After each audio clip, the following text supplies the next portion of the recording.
আমি আগতেও যেতিয়া এই স্ব জনগোষ্ঠী প্ৰতিনিধিত্ব কৰা দল সংগঠন দিল্লীলৈ যায়, যন্তৰ মন্তৰলৈ ধৰ্ণা দিয়ে, আমাৰ লগত যোগাযোগ কৰে, আমিও তেওঁলোকৰ ধৰ্ণাত আমি উপস্থিত হওঁ আৰু তেওঁলোকৰ গোটেইখিনি যে দাবী, আমি প্ৰত্যেকজনৰ দাবীত আমি সমৰ্থন জ্ঞাপন কৰোঁ।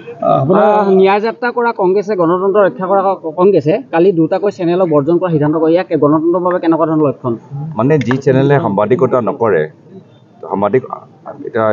যি চেনেলে সাংবাদিকতা নকৰে, যি চেনেলে চৰকাৰৰ মুখপাত্ৰ হয়, তেওঁলোকে সাংবাদিকতাই কৰা নাই। সাংবাদিকতা কি হয়? সাংবাদিকতা হয় ৰাইজৰ হয় আমি চৰকাৰৰ পৰা, ক্ষমতা থকা চৰকাৰৰ পৰা প্ৰশ্ন কৰা। যেতিয়া সাংবাদিকতাই নাথাকিলে, তেতিয়া আমি তেওঁলোকক সাংবাদিক হিচাপে গ্ৰহণ কৰা নাই, তেওঁলোকক আমি চৰকাৰী মুখপাত্ৰ হিচাপে বা এটা বিশেষ দলৰ মুখপাত্ৰ হিচাপে গ্ৰহণ কৰিছোঁ। গণতন্ত্ৰ চতুৰ্থ স্তম্ভক আচলতে কংগ্ৰেছে চূড়ান্ত অপমান কৰিছে বুলি ভাবে নেকি? নাকি লগাবলৈ চেষ্টা কৰিছে হয়? নাই, ভবা নাই। আমি গণতন্ত্ৰ চতুৰ্থ স্তম্ভটো সন্মান কৰিছোঁ। আমি গণতন্ত্ৰ চতুৰ্থ স্তম্ভ যে সাংবাদিক জগত হয়, এই সংবাদ জগতক আমি সন্মান কৰি যিসকলে সাংবাদিকতা কৰা নাই, তেওঁলোকক অলপ বেলেগ চকুৰে চাই আছোঁ। নাই, আকৌ লগ পাম, কি আছে? আমি আগতেও লগ পাই আছোঁ, ইয়াৰ পিছতো লগ পাম, আমি লগ পাই থাকিম। যদি বেলেগ এটা প্ৰক্ৰিয়া জৰিয়তে লগ পাব লাগে, আমি বেলেগ প্ৰক্ৰিয়া জৰিয়তে লগ পাম। আজি পবিত্ৰ ঈদৰ দিনত মই অসমবাসী ৰাইজক ঈদৰ শুভেচ্ছা জ্ঞাপন কৰিছোঁ।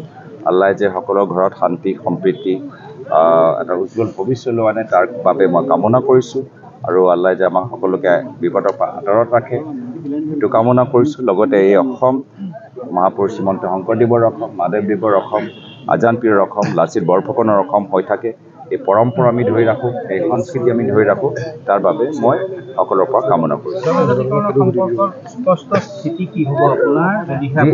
যি স্থিতি মোৰ আগতে আছে, মোৰতো একো নতুন স্থিতি সলনি কৰা নাই। ইয়াৰ আগতেও আমি পাৰ্লিমেণ্টৰ ভিতৰতে, যদি আপোনালোকে মোক শুনিছে, মোৰ পাৰ্লিমেণ্টৰ ভিতৰতো আমাৰ জনগোষ্ঠী জনজাতিকৰণ হোৱাটো আমি বিচাৰিছোঁ। তো ইয়াতো নতুন আমি একো ক'বলৈ হোৱা নাই। আমাৰ যি স্থিতি আগতে আছে, এতিয়া অটল আছে।